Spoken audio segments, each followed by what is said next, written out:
on? Yes, we are live. Hi to everyone. We are connecting with you from Riga. We are in Latvia right now, and this is our third Saturday session. We will try to tune in and connect with you every Saturday at a specified time, and we'll be covering different topics or doing demos. So if you have any requests, please let us know. These little sessions are for everyone, whether you affiliated already with Everlasting or a complete novice. If you don't know what microblading is, feel free to join also, where you can learn and find out some information to help you make the right decision, whether to choose this path as your next step in your career. So we will wait for just maybe a few more minutes for more people to join, and then we can start with the questions that we already received in the course of the coming week. And of course you can ask any questions you have while I'll be talking, or feed off any other subjects that you feel are necessary, or if there's anything else that you feel you need to know, something you're unsure about. Great. How is it going here for you, Monica, in Riga? Do you like it? I like it very much. It's rather cold. I'm glad we came sort of prepared with my fair little gilet and my winter boots. But yes, next time I'll be coming, I'll definitely bring a bigger suitcase and more layers just in case. Okay, Christina is saying hi. Hi, Christina. Hi. Okay, so okay, let me just. Are we okay to start with the questions we've been receiving? Sure. Just let me open up the questions here. Wow, long list. Yeah, there's a long list of questions. That's very good because we. Good job. I have some water. We had a good list of questions coming in from all of you, and I'm going to start with the most basic questions. So we just sort of going to build them up. So let's start with the first one, and this one came from a potential client who wanted you to explain in a few words what is microblading. And I think it's also good for all the therapists to maybe hear how you explain it, for them to use it for their own clients. So go ahead. So what is microblading? So microblading is a type of semi-permanent makeup where you use a manual tool to create hair-like incisions in your skin in order to deliver pigment to the epidermis. It creates hair-like appearance. Yes, it's in your skin. It's like a more permanent, more durable drawing.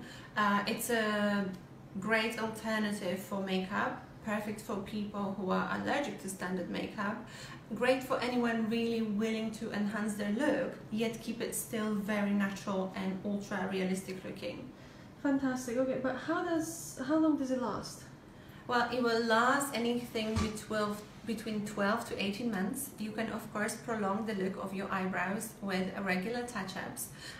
The touch-ups will happen perhaps yearly or every 14 months for clients. If they want to boost the color and refresh the eyebrows, they might sometimes want to make tiny little changes, maybe make the color darker or slightly lighter, soften the arch. These all aspects can of course be changed or altered a little bit during the procedure. Why we have to do the touch-ups? Because of course it's only semi-permanent procedure. If you decide not to do any touch-ups or not to do any color boosts, eventually the pigment will disappear. There tends to be quite a lot of questions about microblading and permanent makeup. Some people like it that it only lasts 18 months. Some people question the reasons. Why would they spend the same amount of money for something that lasts, let's say, 5 years or never really disappears, versus paying the same amount of money for something that will eventually fade, so they'll be left with nothing. I would much prefer to invest my money into something that's quite durable, but still having the option of not having my eyebrows microbladed if I wait 18 months for the pigment to disappear, and having the choice of having completely new fresh eyebrows. As we know, trends change. We don't wear the same clothes from one season to another. Thankfully. Thankfully, eyebrows are also not the same. If you look back 15 years ago, there was a trend for very, very fine and skinny eyebrows. And of course, it's very easy to improve your eyebrows and make them way bigger from skinny ones. But what, let's say, if we manage to give you huge bulk Cara Delevingne type of eyebrows, and they would last you for 10 years, perhaps 10 years from now, the eyebrows will not be exactly as big. I'm hoping they will be. I do believe it's a much more flattering look for everyone, and the more hairy we are, the more youthful we appear. And of course, symmetry is one of the main objectives here, but this is my point. If something lasts really, really long, it might not be suitable. The eyebrows that you wear, the clothes that you wear, the makeup that you apply, not the same thing suits you when you're 20 or 30 and then 40. We do change and we do evolve, and so does our makeup, and of course eyebrows are a big part of the way we look. Okay, well, thank you so much on this one. One of the questions that we get a lot is also, what does aftercare involve? So once you have done your microblading, how do you need to look after your eyebrows? Okay, so what we do when a client comes for a microblading procedure, we almost enter into a contract where I do my part of the job in the salon, and the client needs to do her part of the job at home. Yes, so that will consist of not touching the eyebrows, not scratching, not pulling, not applying any makeup to the brow area, keeping them as dry as possible and sticking to the aftercare that the therapist provides. You might feel that different therapists have different aftercare solutions for you, but you should always stick to the one that the therapist recommended for you. It might be different recommendation from person to person depending on A, your skin type, B, the pigment that's being used, and the general way of performing the treatment. So I would not suggest you going or asking your friends what they did in the past, just really sticking to what your therapist tells you. If you are being told to gently wash your eyebrows with either special solution or just warm water twice a day, I would say do that. If you were given a balm or a protective film for your eyebrows, please use it as it was described or prescribed to you during your initial session. That way you will have much better retention and you'll be able to enjoy beautiful eyebrows much faster. Okay, wonderful. So tell me a bit more, what happens after the 18 months? So, we do say the microblading lasts for about 18 months. What happens after? Okay, how the microblading changes, it doesn't just disappear after 18 months, like with a magic wand. The pigment will continuously start fading or appear as it's fading, because the little particles or the molecules of the pigments are being basically pushed out by your skin. So that's how gradually your skin will be getting rid of the pigment. The pigment is nothing else, just a foreign body sitting in your skin. And as the cell renewal process happens, of course, your skin and your skin cells are managing to pick up some of those little particles and take them out and shed. So that's why your eyebrows are fading.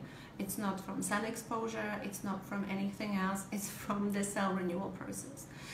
Therefore, for that simple reason alone, you can expect much better durability for older clients for whom the cell renewal process slows down, because that means they don't have as many cycles in a year that, let's say, an 18-year-old. Okay, that's very interesting. So what can be achieved with microblading? Because a lot of people are worried, they see some works that look too dark or something that looks too intense, or on the other hand, opposite, being too light. So what can be achieved? Is there just one look, or anything can be achieved? Absolutely not. Of course, microblading is such a versatile procedure. You can achieve more bold and darker looking brows, very big. You're of course not restricted on the shape or density. There's so many aspects of the brows you can choose. Shaping the first one, ensuring that it's suitable for that client and the client accepts and feels good with it. Second is the color, whether the client would like to match closely either their hair color or the eyebrow color. This is what I personally like doing. But for clients, let's say, that like to use a lot of makeup on a daily basis, perhaps just a slightly darker eyebrows than what the client already has, it's suggested. Then the final aspect would be the density. So how closely you pack those strokes. So whether there's one here and another there, and really the skin in between or the spaces between are very visible, or whether they packed more tightly together. More density will create, as a result, more darker and really way fuller looking eyebrows. So that's more of a bolder look. You can really achieve anything that the client wishes to do. But having said that, it's still quite natural looking. Okay, wonderful. Well, I just wanted to use this opportunity before the next question to say welcome to everybody that has joined our live video here with Monica. So we're doing Q&As today. Monica's answering some of the commonly asked questions that have been sent in. And of course, you can also send in more of your questions. I'm not sure if we have time to cover all of them today, but we'll definitely cover them in the next session. I can see viewers are joining from all across the world, and just, you know, big hi to all of them. Hi. Yes, and it's pleasure to see you here. Okay, let's move on to the next question. And the one I have here is, does microblading hurt? I think this is one of the biggies also. Okay, well, I sometimes like to joke with certain clients and say it hurts terribly, but isn't it worth it? They often agree with me, but once they agree with me, I tell them, of course, we like to keep our clients as comfortable as possible. The procedure is much more pleasant for both the client and the therapist if the person that the procedure is being performed on is pain-free. For that reason, we would numb or pre-numb the client before the procedure starts, and we use additional numbing agents throughout the procedure to keep the clients as comfortable as possible. Some clients will feel absolutely nothing. A lot of them just go to sleep and occasionally snore. Hi, Hesha. Sorry, just had to say hi to someone. That's fine. And some clients may feel at the very beginning of the procedure maybe slight scratching sensation. I'm not even sure if it is a sensation or really the sound, and the clients sort of imagine a sensation that should go with it. Some people are automatically scared when they hear blading or when they hear needles. I personally once in New York had a girl who started to cry before the procedure started. So it's also a lot about the psychological aspects of it, but no, it really shouldn't hurt at all. Okay, well, you had your eyebrows done. Did it hurt for you? Well, I didn't feel anything, but having said that, of course, people have different pain thresholds and different ingredients react, you know, work on some clients faster than on others. Okay, well, just answering Vanessa's question here, once the eyebrows are done, how long it lasts, and they would last for 18 months. Okay, but we're going to be moving on to the next question here, and tell me a little bit more about the step-by-step of the procedure. How is it done? What's happening? Because a lot of the clients have their eyes closed, so they're not really sure what the procedure involves. What does the therapist do to achieve these amazing eyebrows? Okay, so of course initially the procedure when client comes to you would start with the pre-numbing process. So that involves applying the numbing agent to the eyebrow area, some with occlusion, some without occlusion, depending on what the manufacturers recommend. During that time, the client should familiarize herself with all the procedure forms and ask any further questions that she might have. She can, other than that, just wait and read a book or a magazine, just relax before the procedure. Meanwhile, you prepare everything you might need. So you make sure your workstation is immaculate and has everything you need for that procedure. Once the numbing time is up, you invite the client to your treatment room, remove the numbing very well, prep the skin, and start your pre-drawing. The design of the eyebrow is something very crucial and important. I know people spend a lot of time doing it, and if that's what it takes for you to create perfect eyebrows for their clients, definitely this is something that you can't try to save time on. The more experience you have, the quicker it will go, but this is the part that unless it's perfect, you can't go ahead. This is, at least in my experience, This is the time when, if you cannot agree with the client on what you're planning to do, if the eyebrows you're drawing for them is not something that they imagine, because perhaps they would like to look like, what's the name of this man from Star Trek? Spark? Captain Spark? The one with eyebrows going up. So I did have clients once, and of course I did not agree to go ahead with that procedure. She wanted the eyebrows to continuously keep going up. Okay.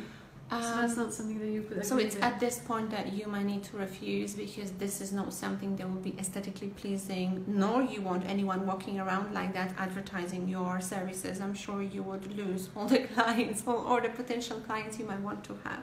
So it's okay to refuse. It is okay to refuse if you don't believe it will be beneficial either for you or the clients. Yes, this is like a contract where you both need to be happy. So once the pre-drawing is done, you start your color selection, so choosing the pigments that will be most suitable for that client, and finally trying to choose the blade that will be able to create that hair imitation that you'd like. Of course, if you look and analyze the client's hair type, you will see that some of them have much softer, more like baby hair, and other clients have really sort of thick and coarse hair. So there will be different tools that you use to achieve that imitation, because you try to match what they have already as closely as possible. So that's when, once you have your color, once you have your perfect blade, you start the procedure itself, where you slowly, one by one, create the tiny little incisions, so one hair at a time, creating the perfect eyebrows. The procedure will take quite a few steps for you to complete. It's not a 10-minute job. It takes a while. The therapist, meanwhile, will apply extra numbing agent if necessary, and of course repeat the procedure, go over certain strokes again to make them appear stronger, fuller, darker, better defined. Yes, once the procedure is over, everything is being cleansed, and the client is being given aftercare, either solution or aftercare instructions to follow closely at home. Okay, wonderful. Well, I'm just going to squeeze in a question from Melissa, who took a training with you in Geneva.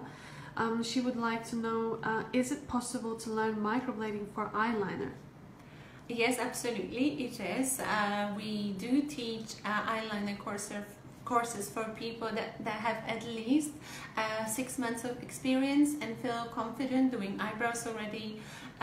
It's a very natural looking for the liner. It's more like a lash line enhancement instead of huge, bold, fashion, eyeliner. It's a very, very nice process. Looks very good. So yes, absolutely possible. Okay, lovely. Yeah, I think I actually prefer microbladed eyeliner over the PMU eyeliner. Mm-hmm. I think that the results look better and more natural and thinner looking. For me personally, well, I'm blonde. I don't think I would ever want an eyeliner permanently. But if I did, I'll be willing to go for microblading. It doesn't look as intense, I guess. As intense, yes. Okay, wonderful. So the next question here I had from a client once again, but obviously I think it's quite a good question for therapists to know also, because this is how they'll be found by the potential clients. So how to find a good microblading therapist? Okay, well, because not everybody has you in London. So wherever they are, how do they find somebody? Well, you will find that as you find probably everything else online. Mm-hmm. Make sure when you look people up, you don't just look for the place that's nearest to you. Ensure you see the portfolio of your therapist. See the look before and after, and ask whether it's actually their own work. I'm sorry to say, but a lot of therapists out there use other people's work, which should ring alarm bells straight away, because unless they have something to hide, why wouldn't they show you their own work? If they are very good, they should be proud to exhibit their artwork, which is, your eyebrows. So I would always look at their job and see what can be created. You will notice that looking from one therapist to another, you also have slightly different styles that they tend to go for. ears. So people do mainly just really bold eyebrows and very big. Other people tend to go for very arched looking eyebrows. I'd like to perhaps go to someone who is very versatile and tends to create the look that, instead of just going with one trend, tends to suit that face and everything else that the client has happening. Yes, because that makes you feel like you will leave the salon with eyebrows that suit your face. Okay, I completely agree with you. I have a question here from Sophia. She's asking, when a client comes in for a touch-up, Yes. do you go back over the original hair strokes that you created, or what do you do exactly for a touch-up? Okay, there are different things that can happen during touch-up. If the client comes back and she has 80 to 90% of retention, and certain areas just faded or a few strokes disappeared, you can go over that area only if all the other strokes are just as vivid as you would like. If, let's say, you have a good retention but the color has faded quite a bit, you might need to work more in the areas that are completely blank, and yet you will still have to go exactly over the same strokes to give more depth to the color that you already implanted in the skin. If you fail to do so, your eyebrows will not last 12 to 18 months and the result will not be pleasing to the client. If they are too faded, it will make them feel like they need to again apply makeup, and this is not something that clients are willing to do if they come to you for the procedure and they're expecting at least 9 months of really good looking eyebrows before they come for the color boost. So you have to sort of judge it, whether they look already good, whether in certain areas they look like you would like them to, and in other areas they are faded. If they are faded, you go over exactly the same strokes. You don't create something completely different. Okay, wonderful. Well, Tori, she can't wait to learn eyeliner, but but we also have a question from Christina, which I also have here in my list, and basically that is how to find the perfect shape for a client, or basically, you know, I find that quite a few therapists struggle with pre-drawing. So maybe you can give us some tips of how to find that shape, or some tips for a speedy symmetrical pre-draw. Okay, so usually what I look at is definitely trying to see the bone structure. Yes, where your brow bone is, that's where your eyebrows should be. So that's the first thing I'm looking at. Eyebrows should not be too far removed from the brow bone, and of course you can see it. The next thing I look at is basically the major gaps or major problems with the eyebrows. If the shape is odd, if the eyebrows are really square to start with and then it's just like a little line, so you're looking like a cherry or a TV with an antenna, then of course you feel like this is your job to try and fill the spots that tend to be missing. If eyebrows are too chunky in certain areas, you need to explain to the client how it would make her look if you were to change what she already has. That consultation part and the designing part is almost like educating your clients also what's right and what's wrong. Sometimes it is a good idea, if they're hesitant, to show them two different options, how you would make them look. So you can show them what you can do with the existing brows or whatever they were trying to grow, and how your idea would look. But normally I really try to focus on the brow bone structure and on the most visible you know, imperfections of the eyebrow. And then I just really stretch my skin well, draw the eyebrow that I'd like, and then I copy the other one with the help of a caliper. And always, always, always I have the nice sticker or measuring tape on the forehead. It just helps you see immediately if your eyebrows are slightly different. Why are they different? You have all these numbers, you have all these little measurements there that just help you much faster to figure out why the eyebrows look slightly different on one side and the other. And then once you have that perfect symmetry, of course you can move faster to the fun part of the procedure, which is the blading. Okay, wonderful. Well, we have a question here from Doris asking, how long have you been doing microblading? I have been doing microblading since 2013. Yeah, so quite a while. And you learned PMU before then also, so, and you've been in eyebrows, I mean, since 2008? Yes. Yeah, so in eyebrows alone since 2008. So I think you're a total eyebrow geek. You can say that. I love eyebrows, but there's a lot to love. They are very, very important. It's really the most important facial feature. It helps us to express emotions. You can see very quickly whether a person is happy or sad about what they do with the eyebrows. And of course, it can make you appear much more youthful. It can almost erase wrinkles. They are very, very important. So I love it. Okay. What caliper do you like to use when you're measuring the eyebrows? What caliper? Mm-hmm. Well, we have our own calipers. I know there's a lot of different calipers on the market. Some tend to be very big, some are rather smaller. I don't think it really matters what caliper you use, as long as you are familiar with it and you know what it's supposed to do. Yes, and how to use it. It has to reflect. Whatever you're doing on one eyebrow has to be repeated on the other one. So it's really there. It's like a measuring tool that helps you create better symmetry. Mm-hmm.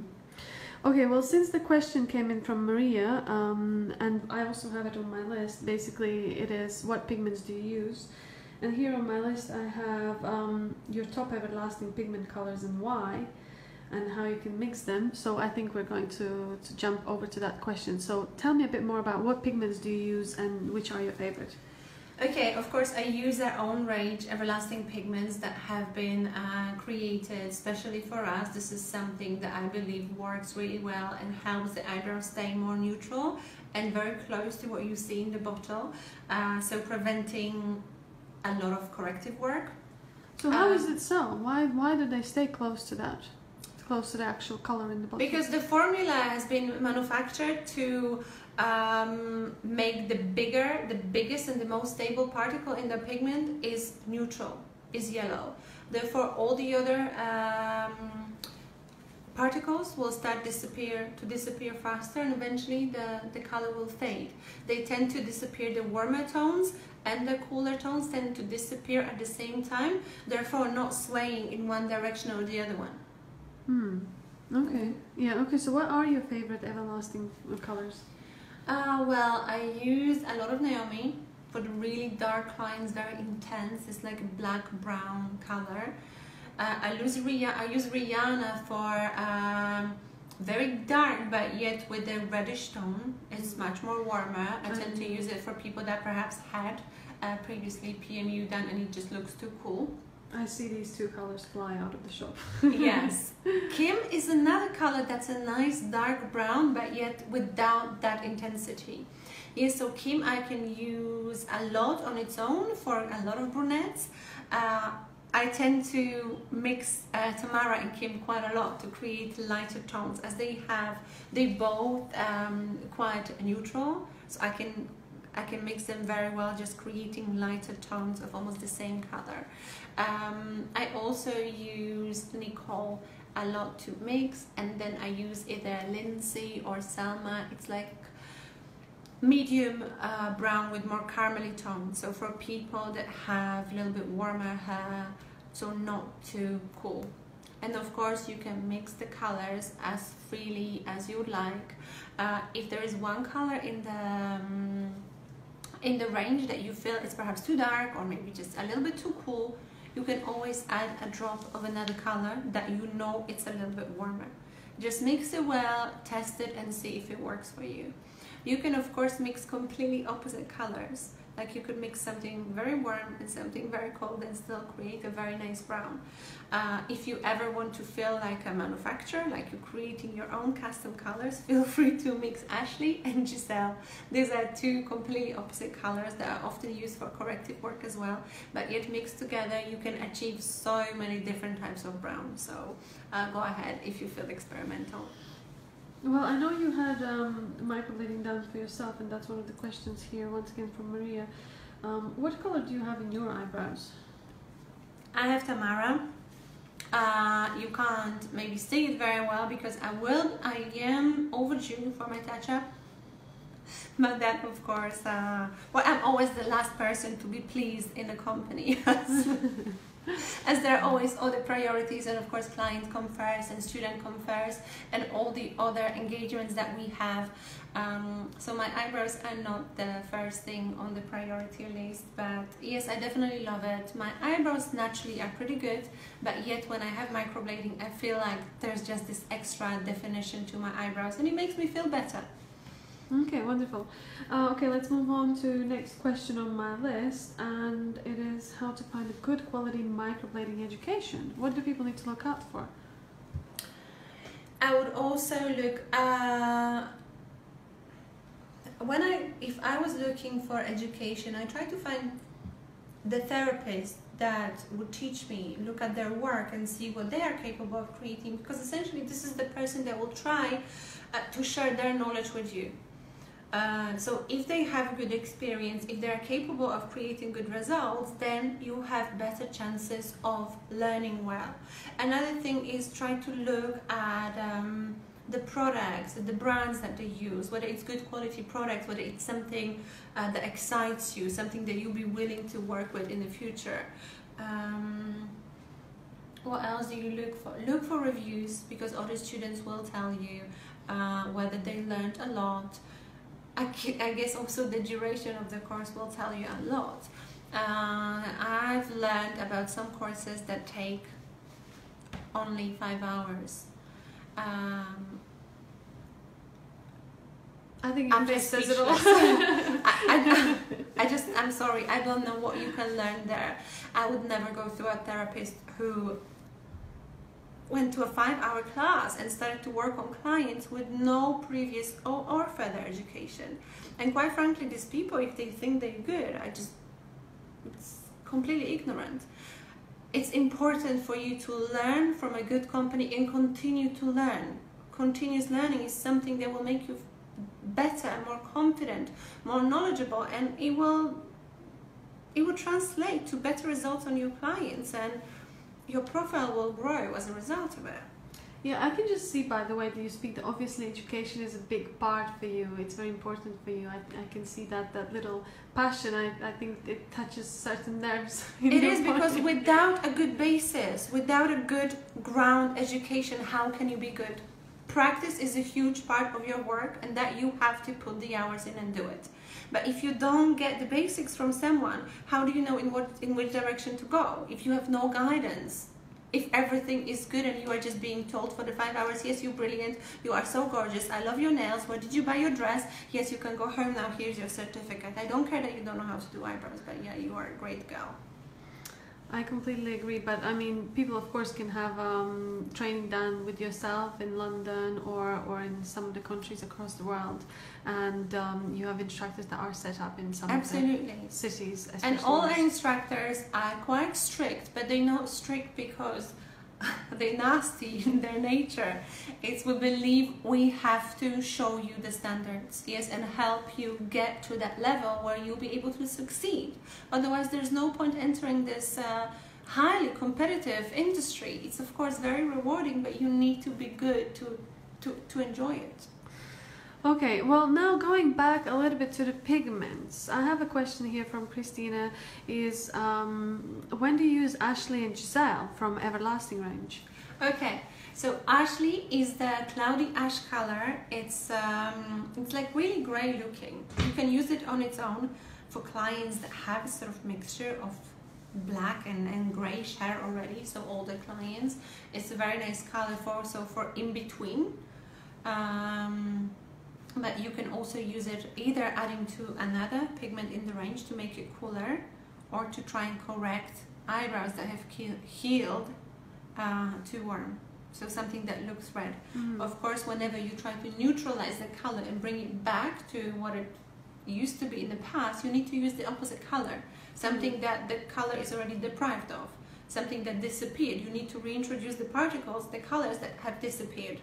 Okay, so just thinking logically, if the color is very warm, you'll add more Ashley.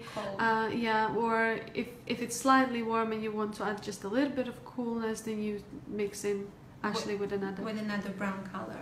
And you would use Julienne, a fiery ginger, for extremely cool eyebrows. Yeah, so you'd use the color on its own for extremely really gray or really blue eyebrows, or you can use just a little bit to slightly warm up the color. So a little bit mixed with another brown color. So you could use a little bit with either Kim or maybe with Naomi to just give that extra depth and make sure that the eyebrows look brown again and they don't look gray or blue. Okay, wonderful. Well, Monica, you seem like you know what you're saying. So tell me a bit more about, how does a microblading therapist improve their skills? How do they get to your level? Practice. Okay. Endless hours of practice. When I first learned microblading, my first course was not very in-depth. I had to do a lot of research to fully understand what's happening. And I was practicing my patterns, my strokes, my drawing, continuously practicing to just get faster.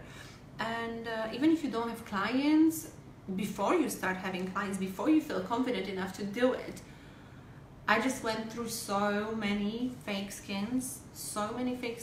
I tried so many different blades. This is the only way you learn to be better, to be quicker, and start making mistakes. Of course, everyone will make mistakes.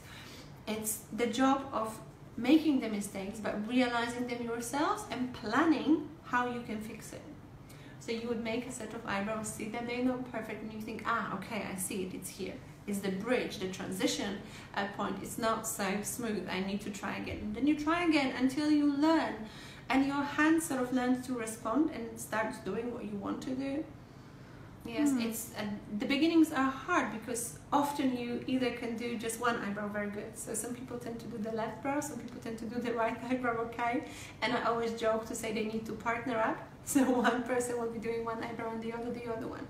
So you have to learn to do the other one equally as good as the first one, because after all, it's symmetry that makes us look beautiful. So this is something that you have to persevere, just keep on trying until you are pleased with your results. I know that personally you obviously didn't just go for one course. No, I did not, because I believe in education, and every course you go to teaches you something new.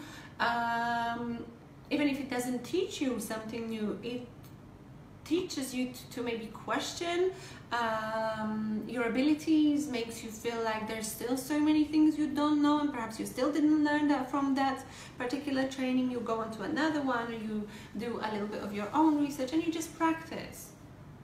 Every course will usually teach you something, even if it's just one thing. That one thing could be your key to succeed. Okay, so you have to stay open-minded and obviously take more training where possible. Totally. Okay, fantastic. Well, I think that will help a lot of people looking into developing their skills. Let me have a look. What's next on my list? Okay, so can you tell me a little bit more about the best way to numb the skin for the client? So the step-by-step of maybe how you numb the skin before you start the procedure. What's important? Okay, well, what we do first, we of course remove all traces of makeup, then dehydrate and prep the skin with the prep pads. That way you also open the pores and dehydrate the skin, so the product you're applying will be better absorbed.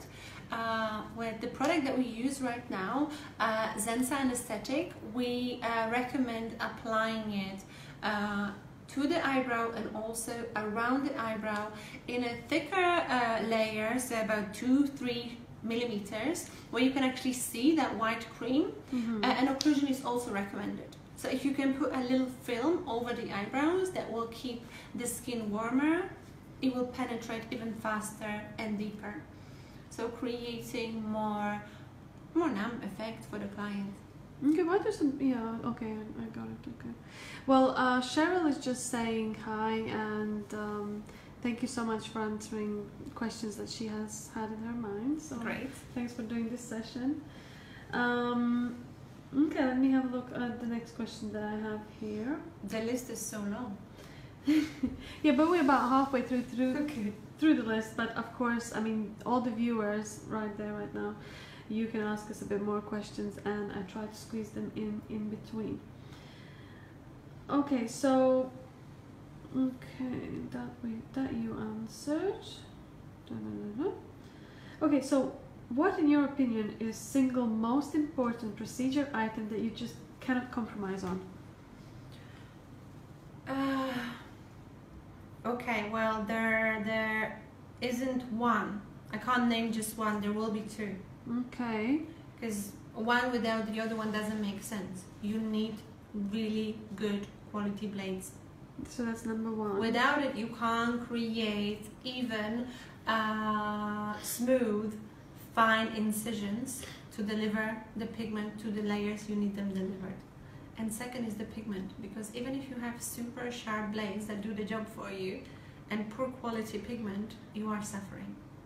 And yet if you have good quality pigment, but yet the tool that it's not able to deliver it where it needs to be to stay nice, crisp and well defined looking, then you can't win. So these are the two items that are crucial, absolutely crucial for you to achieve the results you need and that your clients rave about. Okay. Well, I appreciate that this maybe will be a little bit difficult to answer, but how do you know you have good quality tools as a therapist? Okay, so I guess it's quite easy to tell about the blades because it's just a pleasure to work with a blade that's sharp and does what you want it to do. The way it drives it, you can put it at any angle and it just does what you want it to do without tagging the skin, without pulling the skin, without making like broken strokes, and you feel like you can achieve the depth very easily without too much pressure. You have to remember that if your wrist is relaxed, you can really curve and achieve the designs, beautiful designs, without a struggle. And the idea with microblading is that you shouldn't really suffer, you shouldn't press hard. Like that. When I see that, I feel like, God, please let me send you some blades. You know, well, that makes me think of cutting tomatoes, and sometimes they're just sometimes you can just compare, even on a fake skin or on a client, low quality blade and high quality blade, and you will feel the difference. It's like, you know, maybe I'm exaggerating, but one will feel like you're going in a wood, and the other one in soft butter. So it is much easier to create the good results and perfect durability with a good blade. Pigment is something that you might like initially in terms of looking at the color, thinking, oh wow, yes, this color looks so good. You know, I go to company A at the exhibition and I look at their colors and I don't like them so much. So then I go to company B and they have really nice colors and they have nice names. I'll buy them and I'll use them. And yet if the colors are good in terms of tone, but not perfect in terms of the pigment content, or the formula is too liquidy, or just basically doesn't stay in place, or it fades, it's unstable, that you will really only see during touch-up. Yeah, so if your pigment doesn't stay, although you have great tools, means that there perhaps wasn't even enough particles in that pigment, or it's just not very stable. The skin is able to get rid of it much faster. So there's quite a lot of thought and a lot of work that goes into creating a good pigment, and often there is a reason why some are more expensive than others. It's not because someone's sitting there deciding, oh yes, this is how much I want to charge for the pigment. There's a reason for it.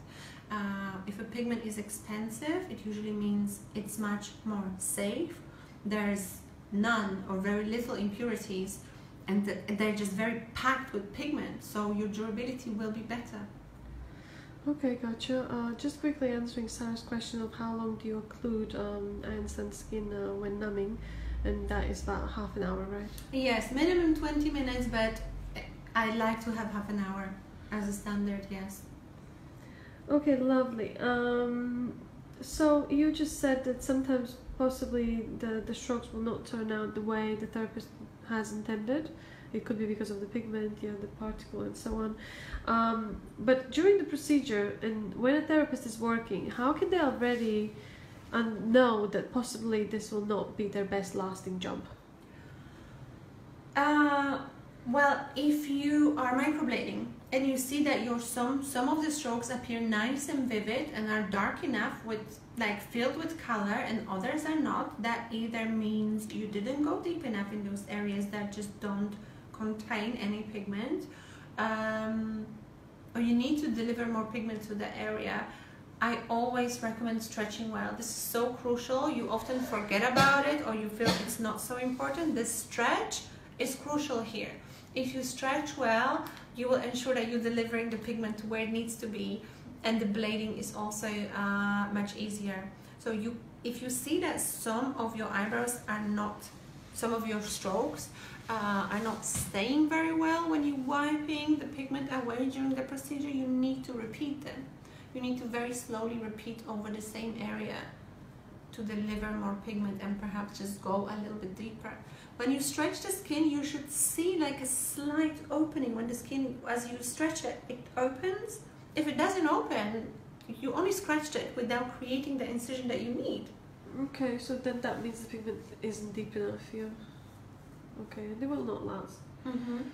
Okay, I got you. Well, some therapists, so we received this question a few times over and over, is how to deal with difficult clients.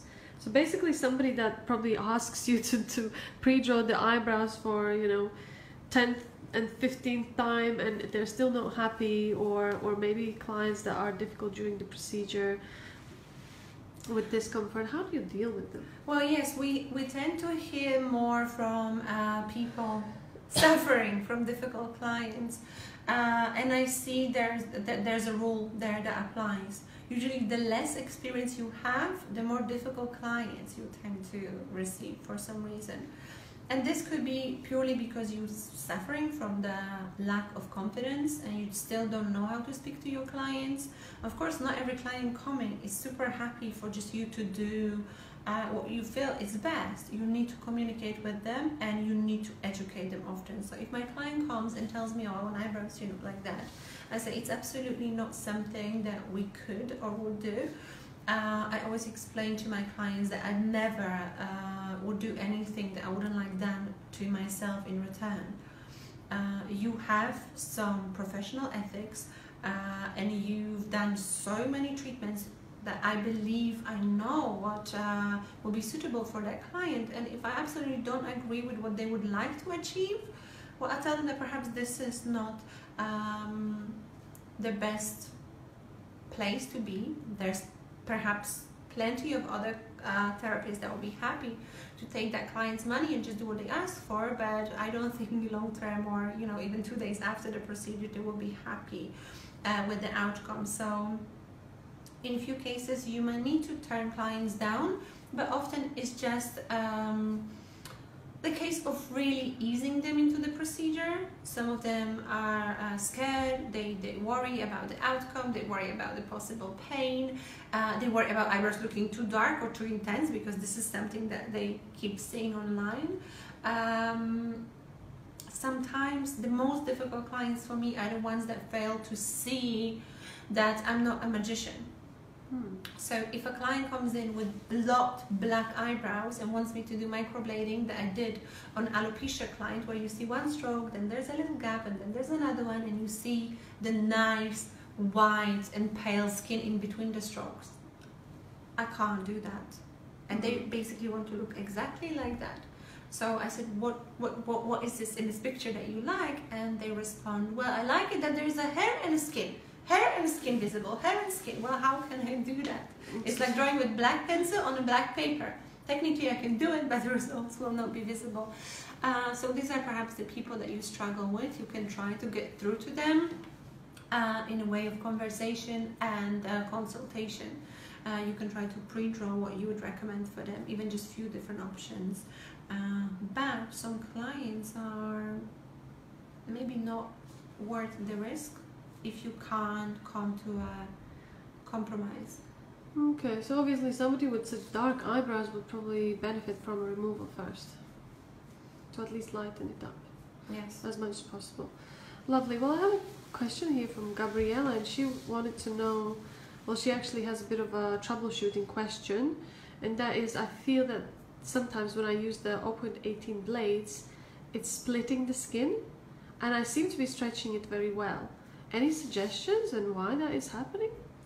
Splitting the skin as in going too deep? I think maybe she gets 2 strokes in when she sort of just goes over, or not goes over, when she goes and creates a stroke, and instead of 1 stroke it's 2 strokes. That's how I would understand splitting. But Gabriella, please do explain a bit more. It could be maybe that the blade is not very well arranged because obviously it comes in different needles. Maybe. So do we have the explanation from Gabriella? What really is happening? No. Yeah. So obviously we want to understand, yeah, a bit more of what exactly is happening. Okay, because if I'm understanding correctly, if you go too deep, you have to remember that the thinner the blade is, almost like easier to go in, because the smaller the object, the less resistance from your skin. So you have to slightly be able to judge how much to press. You'll be pressing slightly differently with 0.25 and slightly differently with 0.18. It's just such a small object that goes very easily in. So if you feel you're going too deep, just okay, so adjust the pressure. Change your pressure. So it's normal to use a different pressure for the thinner blade than it is for the thicker one. Yes. The other thing that could be that you feel like you're creating two strokes at once. Perhaps you broke your blade when not all the needles are anymore in one line. Perhaps you have some of them split, and therefore when you're blading, you have one main stroke and like a gentle other one next to it, like a fuzzy one. In that case, change your blade. This could be happening because you don't turn properly. If you go straight and only try to move the blade at the very end, you create like a fan. Instead of you have to, as slowly as you go, do that movement of pushing the tool with the thumb so it curves gently. You don't just go straight and then try to create like a hood or an umbrella at the top. So that could be the technique that you're using. But always, always, always check your blade. I mean, we check them very well, but... So before the therapist starts, they should look at the blade? Yes, I always check my blades to make sure everything is intact and that all the needles are in perfect order. Are in one line. Yeah, it could be that if you're going over huge eyebrows, maybe the blade feels very nice and sharp to start with, and then it can no longer deal with the amount of cuts it created. It's like a knife that goes blunt. You might need to switch it to a new blade, so maybe prepare two. If you're planning to work with a lot of stroke over big eyebrows, that could be the case, that the blade is no longer very sharp and then it tends to just split or create the fuzzy strokes. Yeah, exactly. I hope we sort of covered the possibilities here. Yeah, I think we have covered them. I think that's all fine. But you know, some therapists I know prepare two blades because let's say they start with slightly bigger, thicker blade and that is their outline, and then they fill in with slightly thinner blade. Yes, I often do it. I like to have this, always prepare two blades, and even if I don't use the smaller one, I like to have the option of switching, because often just to fill in or work in the middle or on the tail, if it's very, very nicely defined and goes into a very, very pointy part, it's just easier to create the extra strokes with a smaller blade. Okay, so we have a question here from Sarah, and she just wanted to know how long does the Zensa stay active, because she's worried that the numb will wear off while she's pre-drawing. Well, it will last up to 1 hour, and that is different from person to person. So of course they most numb as you first remove the product from the skin, because they just completely numb them. But as the product is no longer on top of the skin and your skin is no longer absorbing, the properties start wearing off. So they start wearing off. So your pre-drawing should be precise and symmetrical and quite exact as soon as possible. I normally don't waste any more than 10-15 minutes on a pre-drawing, and therefore most of my clients are perfectly happy because they don't feel anything during my first pass. And once I created my skeleton, of course, at that point I can apply extra numbing, and at that point they just completely go to sleep. But some clients might feel it faster than 1 hour. So if you spend half an hour on your pre-drawing and maybe 15 minutes on the first skeleton, the clients can start feeling already the second eyebrow. Yeah, completely understand. Okay, well, I just wanted to ask you, and also of course quite a few people are wondering, is about the conference coming up in Salt Lake City. What is that about and who's coming?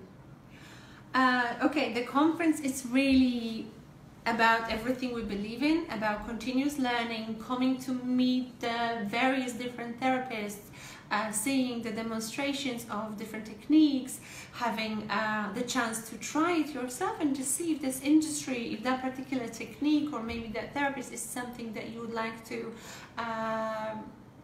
go towards and learn extra. It's really like the amazing opportunity for you to see everything that's available in the industry, and we tend to bring you the best people, the innovators of the industry, to inspire you further to become again an amazing therapist and perhaps one day also be a speaker at one of the conferences. This is our first event of that scale, but we're planning to do it yearly, and we'll be bringing you different speakers all the time. So please, if you feel interested in any of the subjects, we have amazing speakers. We'll be covering various subjects. We'll be talking about the microbladed eyeliner, standard eyeliner. We'll be covering Everblend technique, which is a combination of microblading and shading for that little bit more definition look. We are covering bubble lips, so something really natural but that brings volume, optically or visually brings volume to your lips. We are covering male microblading. We'll be featuring Tina Davis with disposable tools and talk about the need or benefits of using disposable items. We will be talking lots about color for you to understand it better and help you with your choices for your clients. We will be talking with our lovely partners about how anesthetic works and why it's important to use one type and not another, about the chemistry of the pigment and what really happens in the skin with it, and about the aftercare solutions that we provide. Why is one product better than another? That will be covered. What else do we have? I'm just like, I'm so excited about it. Ombre eyebrows, of course, something that wasn't mentioned yet. Yes, ombre eyebrows. We have Rita Romo coming, and she's really, that's her signature technique, and I'm actually quite excited to see that myself. That technique is for people that really want something stronger, but yet not that old-fashioned solid block look for eyebrows. Who else is coming? Well, Will Anthony's coming, or he's going to be doing the eyeliner. Yes, and we have Lorena Berg. We have removal, yes, yes, amazing. We will have the removal, which is something that a lot of people need, really. Everybody needs it, because often you see so many clients that come in through your door and they want you to do amazing, amazing eyebrows for them. But what you really have to do first is you have to remove what they have. So Lorena will be covering both laser and non-laser removal techniques. So this is something that a lot of people need, and definitely very helpful. And she's an amazing lady. So basically, in this 3-day event, you can learn a lot. A lot. Yeah. There's a combination of microblading, there's PMU, laser, PMU, and so many different techniques. Yeah, well, exciting event. So that's happening in Salt Lake City, USA, 23rd, 25th of January. All the speakers coming over. It will be an exciting event. Good networking possibilities for people joining. And nice entertainment too. Ah, yes, there's going to be entertainment. Let's not give away too much, hey? Otherwise, there's... Because it's hard work, so we prepared a little entertainment for you too, so you feel like it's a pleasure of work and fun. Okay, wonderful. I'm looking forward. Okay, so on a final note, because I feel like we should be planning to now finish up, because it's been about an hour. Okay. But it felt like 10 minutes, I swear.